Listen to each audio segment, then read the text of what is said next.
SG Consultancy Services. Study MBBS in Russia, Philippines, Uzbekistan.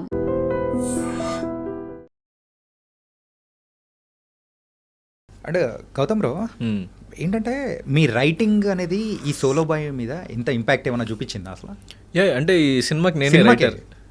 Solo bye ఫిల్మ్కి నేనే writer. బయట ఎక్కువ మేము అంత పబ్లిసైజ్ చేయట్లేదు కానీ so I'm the writer of this film. అంటే ఫిల్మ్లో క్రెడిట్ టైటిల్ కార్డ్లో పడుతుందా? పడుతుందా?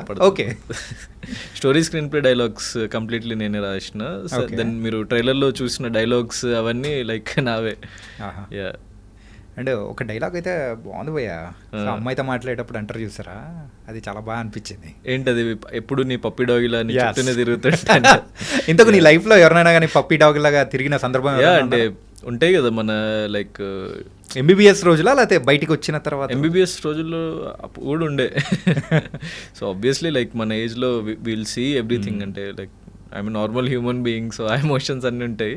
సో అక్కడ ఆ పార్ట్లో లైక్ అంటే ఆబ్వియస్లీ ఇప్పుడు మనము ఒక అమ్మాయితో మాట్లాడుతూ మనం ప్రైవేట్గా ఎవరు లేరు, మన గర్ల్ ఫ్రెండ్తో మాట్లాడుతున్నప్పుడు అట్లాంటి మాటలే మాట్లాడతాం. మనమేమో చాలా డీసెంట్గా పద్ధతిగా మాట్లాడాం కదా. సో మూవీలో అట్లా చాలా ఉంటుంది, ఫ్లర్టింగ్ కైండ్ ఆఫ్ అవన్నీ. అంటే లైక్ నేను చూసింది, లైక్ నేను విన్నవి వేరే వాళ్ళ నుంచి అవ్వచ్చు, అవన్నీ చాలా ఉంటాయి. అంటే ఈ సోలో బాయ్లో కంప్లీట్గా మీ లైఫ్ స్టోరీ అనుకోవచ్చా? ఎందుకంటే స్టోరీ, స్క్రీన్ ప్లే, డైలాగ్స్ అన్నీ కూడా అంటే నా లైఫ్ స్టోరీ కంటే నేనేమనుకున్నా అంటే ఇప్పుడు సరే నా లైఫ్లో ఇన్సిడెంట్స్ జరిగినాయి అని చెప్పేసి నాకు తెలుస్తుంది కదా. అట్లనే నా క్లోజ్ ఫ్రెండ్స్ సర్కిల్లో వాళ్ళలో కొన్ని ఇన్సిడెంట్స్ జరుగుతాయి. సో కామన్ పాయింట్స్ ప్రతి ఒక్క కామన్ మ్యాన్ లైఫ్లో ఏమేమి ఉంటాయంటే, ఫర్ ఎగ్జాంపుల్ ఇప్పుడు లవ్ అయ్యి ఉండొచ్చు, లేకుంటే లైక్ మన రిలేషన్షిప్, దెన్ ఫస్ట్ లవ్ ఉంటుంది. దెన్ ఫస్ట్ లవ్ తర్వాత మనకి ఒకవేళ అది బ్రేకప్ అయిపోతే ఇంకో లవ్ వస్తే ఆ లవ్ని వేరేలా ట్రీట్ చేస్తాం మనం లైఫ్లో, ఇంకొంచెం మెచ్యూరిటీతో ఆలోచిస్తాము. దెన్ మన ప్యాషన్ అయి ఉండొచ్చు, కెరియర్ అయి ఉండొచ్చు. సో ఇట్లా ప్రతి ఒక్క మనిషికి లైక్ డీప్ కోర్లో కనెక్ట్ అయ్యే పాయింట్స్ తీసుకునే రాసిన స్క్రిప్ట్ అనమాట. సో దీంట్లో more than story, more than information, it's like A deep emotion బేసిక్గా. సో అందరికి కనెక్ట్ అయ్యే ఎమోషన్. అంటే లైక్ వాడు మాస్ ఆడియన్స్ అయి ఉండొచ్చు, క్లాస్ ఆడియన్స్ అయి ఉండొచ్చు, anyone. So as a youngster you will connect to this film definitely. ఎంతకు ఏ ముహూర్తాన ఆ నోట్లోంచి అశ్వత్థామ అని వచ్చిందో అది కూడా స్క్రీన్ మీద కూడా పెట్టేసుకొని మరి ముందుకెళ్తున్నారుగా. అంటే అది మా టీం అంటే ప్రతిసారి బిగ్ బాస్ గౌతమ్ అంటే గౌతమ్ కృష్ణ అనగానే ఎవరైనా అంటే ఇప్పుడు ఫర్ ఎగ్జాంపుల్ సమ్ ఎక్స్పర్సన్ అంటే ఎవరు అంటే లైక్ బిగ్ బాస్ గౌతమ్ ఏదో అట్లా వస్తుంటుంది కదా. సో దే డోంట్ వాంట్, అంటే అది రియాలిటీ షో, ఇది ఫిక్షన్ ఫిల్మ్స్. సో దీని మీద ఆ ఇన్ఫ్లిక్షన్ ఏం అవసరం లేదు మనకి, బిగ్ బాస్ అనేది కంటిన్యూస్గా. సో అండ్ అది వేరే ఎక్స్ పర్సన్స్ షో. కానీ అశ్వత్థామ అన్నది ఓన్లీ గౌతమ్ కృష్ణ ఒక్కడికే లైక్ అది ఒక ట్యాగ్ లాగా అయిపోయింది కదా, మిగతా ఎవరికి లేదు అది. సో కైండ్ ఆఫ్ రికగ్నిషన్ కూడా. అంటే ఇప్పుడు నేను చిన్నపిల్లలు చాలామంది బిగ్ బాస్ చూసేవాళ్ళు, వీళ్ళు చిన్నపిల్లలు బాగా చూస్తారు యాక్చువల్గా బిగ్ బాస్ షో. సో నేను ఏదైనా స్కూల్స్కి కానీ ఎక్కడికైనా లేకుంటే ఈవెన్ కాలేజెస్కి అట్లా వెళ్ళినప్పుడు అందరు అశ్వత్థామ అన్న అని అరుస్తుంటారు అనమాట, చిన్నపిల్లలు మెయిన్లీ. సో కైండ్ ఆఫ్ వాళ్ళకు ఒక రీకాల్ వాల్యూ ఉంది ఆ నేమ్తోని. సో నాకు ఒక రికగ్నిషన్ లాగా అది అయిపోయింది కాబట్టి so they movie team wanted to put it. I was also like it's a good title. And అంటే నా ఉద్దేశంలో అశ్వత్థామ అంటే చావులేని పర్సన్. సో నా జర్నీ అండ్ నన్ను నేను కూడా లైక్ నెవర్ గివ్ అప్ యాటిట్యూడ్తోనే నేను ముందుకెళ్తా, ఎవరేమన్నా ఎన్నిసార్లు పడిపోయినా కూడా మళ్ళీ లేచి ముందుకెళ్ళాలని అనుకునే కైండ్ ఆఫ్ పర్సన్ కాబట్టి ఇట్ సూట్స్ మీ వెల్ అని చెప్పేసి సో క్యారీ ఫార్వర్డ్ అని చెప్పిన.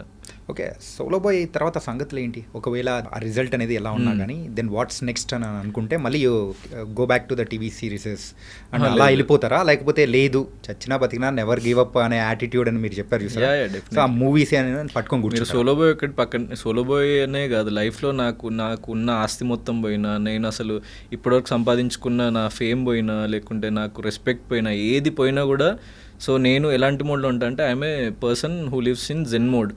అంటే నాకు నువ్వు ప్రపంచంలో లైక్ నాకు కట్టుకోవడానికి గుడ్డలుంటే చాలు, లైక్ తినడానికి తిండి ఉంటే చాలు, పడుకోవడానికి లైక్ నేను రోడ్డు మీద కూడా పడుకుంటా.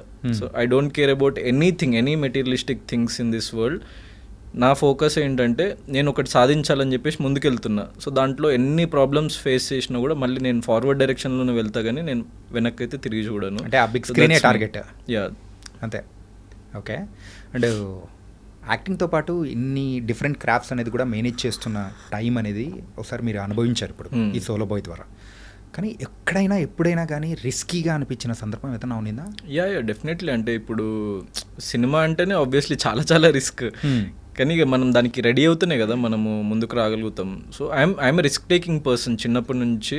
సో ఐ నో, అంటే ఇప్పుడు మన ఆ రిస్క్ మనం తీసుకుంటున్నప్పుడు మనకు ఆ పెయిన్ అన్నది ఉంటుంది మనకి, లేకుంటే అవమానాలు పడాల్సి రావచ్చు, లేకుంటే లైక్ చాలామంది మనల్ని డిస్కరేజ్ చేస్తారు, డిమోటివేట్ చేస్తారు, చాలా థింగ్స్ అంటారు. కానీ సో ఐ అండర్స్టూడ్, అంటే ప్రపంచం ఇట్లనే ఉంటుంది, మనము దానికి భయపడొద్దు, సో మనం ముందుకే వెళ్ళాలని చెప్పేసి నాకు ఎప్పుడో ఆ క్లారిటీ వచ్చేసింది ఆల్రెడీ.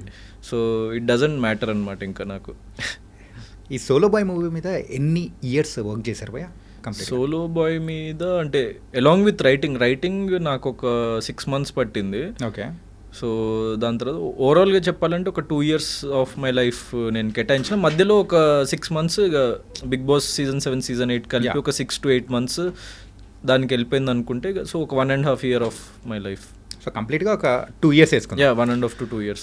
ఈ 2 years అనేది కూడా ఏంటంటే ఒక అప్కమింగ్ ఆర్టిస్ట్గా, సో అన్నీ మనకు అనుకూలంగా ఉన్న టైంలో సో ఒక 2 years మన ఒక ప్రాజెక్ట్ మీద కూర్చోవడం అనేది ఎంతవరకు కరెక్ట్ అంటారు? Definitely correct. అంటే ఇప్పుడు మనము నమ్మిన దాని మీద మనం 2 years and 20 years కూడా కూర్చోవచ్చు. సో ఇప్పుడు ఫర్ ఎగ్జాంపుల్ రైట్ బ్రదర్స్ వాళ్ళు ఎన్నిసార్లు ఫెయిల్ అయినా కూడా వాళ్ళు మళ్ళీ ట్రై చేసి ఎన్నో ఇయర్స్ ట్రై చేస్తేనే వాళ్ళు ఫ్లైట్ని కనిపెట్టగలిగినారు. సో అట్లా మనం ఒక్కసారి మనము లైక్ ఒకటి ఫిక్స్ అయ్యి దిస్ విల్ వర్క్ అన్న కాన్ఫిడెన్స్ నాకు వచ్చింది అని చెప్పేసి అంటే, సో నేను దానికి 2 years కాదు 3 years కాదు, like how much ever time it takes I will spend it. ఎందుకంటే నేనేం బిలీవ్ చేస్తా అంటే లైక్ యూజ్లెస్ థింగ్స్ మనం 10 చేసే కంటే యూస్ఫుల్ థింగ్ ఒక్కటి చేస్తే లైఫ్లో బాగుపడతామని అనుకుంటా. అందుకే నా బాడీ ఆఫ్ వర్క్ చూస్తే మీరు ఎప్పుడో ఒక 6 monthsకో 8 monthsకో ఒక 10 monthsకో 1 yearకో లాస్ట్ 2-3 years చూసుకుంటే అప్పుడప్పుడు ఇట్లా వస్తుంటుంది. ఒక బిగ్ బాస్ సీజన్ 7, దెన్ ఒక 1 year తర్వాత మళ్ళీ బిగ్ బాస్ సీజన్ 8, దాని తర్వాత ఇప్పుడు ఒక 6 months అయిపోయింది, ఇప్పుడు సోలో బాయ్. కానీ the impact will be like great నా ఉద్దేశంలో. నేను అదే ఒక 10 ప్రాజెక్టులు చేసుకుంటా ఏది సరిగ్గా లేకుండా జస్ట్ వచ్చి వెళ్ళిపోయే టైప్ అయితే లాంజివిటీ ఉండదు అనమాట నా ఉద్దేశంలో. సో చేసింది ఒక్కటైనా కూడా చాలా పర్ఫెక్ట్గా చేస్తే లాంజివిటీ ఉంటుంది. ఓకే. సో లాంజివిటీ కోసం యూ టేకెన్ ఇంత టైం అనేది కూడా దీని మీద ఇన్వెస్ట్ చేశాను. ఓకే. అంటే దీని తర్వాత అంటే ఏంటి? దీని తర్వాత ఒక మంచి ప్రాజెక్ట్ ఉంది, అది నేను ఇది అయిన తర్వాత లైన్లో పెట్టారా? లైనప్లో ఉంది. ఓకే. ఎవరు లేని టైంలో so what is Gautam Krishna? ఎవరు లేని టైంలో ఏంటంటే లైక్ అంటే ఎవరు మనకేం లేరు, సింగిల్ అంటే what is Gautam Krishna? So like ఎవ్వరు మనకి లేరు, మనకి ఏ సపోర్ట్ లేదు అన్నప్పుడే మనము ఇంకెక్కువ స్ట్రాంగ్ అవ్వగలుగుతామని నా ఫీలింగ్. సో ఎప్పుడైనా మనకి ఎంత ఎక్కువ సపోర్ట్ ఉంటే మనం అంత వీక్గా ఉంటాం. సో ఇప్పుడు మనకి ఏది లేదు, ఆప్షనే లేదు, ఆల్ డోర్స్ ఆర్ క్లోజ్డ్, ఇంకేం చేద్దాము అన్నప్పుడే మనలోని యాక్చువల్లీ క్రియేటివిటీ కానీ లేకుంటే మనలోని ఒక థాట్ ప్రాసెస్ కానీ బయటకు వచ్చి మనకి సమాధానాలు బయట ఎక్కడ దొరకవు. మనల్ని మనం ప్రశ్నించుకుంటే మనలోనే ఉంటుంది, ప్రతి క్వశ్చన్కి సమాధానం మనలోనే ఉంటుంది. So I believe that. అంటే నేను బయట ఎక్కడికో వెళ్ళి ఎవరినో అడగను, నేను నెక్స్ట్ ఏం చేయాలి లేకుంటే ఇప్పుడు ఏం చేయాలని ఎవరిని అడగను లైఫ్లో నేను ఎప్పుడు. సో నాకు బాధ ఉన్నా సంతోషం ఉన్నా ఎవరితోని నేను దాన్ని ఎక్కువ పుట్ డౌన్ చేయను. So like I ask myself like gut feeling అంటారు కదా, సో ఐ బిలీవ్ దట్. అంటే నేను చిన్నప్పటి నుంచి నాకు ఫస్ట్లో అర్థమయ్యేది కాదు అంటే ఏంటిది గట్ ఫీలింగ్ అది ఇది, కానీ తర్వాత అర్థమైంది gut feeling is very like genuine. అంటే మనకి ఇది అనిపించింది చాలా బలంగా లోపల సంథింగ్ విల్ వర్క్ అని అనిపించింది అంటే దట్ విల్ వర్క్. అంటే మనం అనుకున్నట్టు వర్క్ అవ్వకపోవచ్చు కానీ in some other way it will work out for us. For example నేను చెప్పాలంటే నా ఫస్ట్ ఫిలిం కమర్షియల్లీ కానీ లేకుంటే జనాల్లోకి రీచ్ అవ్వలేదు, నేను ఎక్కువ మందికి తెలియదు. కానీ నాకు నా ఫస్ట్ ఫిలిం వల్లనే బిగ్ బాస్ వచ్చింది, నా ఫస్ట్ ఫిలిం వల్లనే సోలో బాయ్ ఫిల్మ్ వచ్చింది. అది చూసి ప్రొడ్యూసర్కి నచ్చి ఇతను బాగా యాక్ట్ చేస్తాడు, బాగుంటాడు ఆన్ స్క్రీన్ అని చెప్పేసి అనిపించి. So it's like a butterfly effect. ఇంకా మనకి ప్రతిదీ ఒకటి ఇంటర్లింక్డ్. అంటే అక్కడ మనం ఫెయిల్ అయినాము టెంపరీగా లైక్ అనుకోవచ్చు, కానీ లైక్ లాంగ్ రన్లో చూసుకుంటే సో దట్ అది నేను చేయకుండా ఉంటే ఈరోజు ఇక్కడ ఉండేవాడిని కాదు. Okay. So that's how life works. అంటే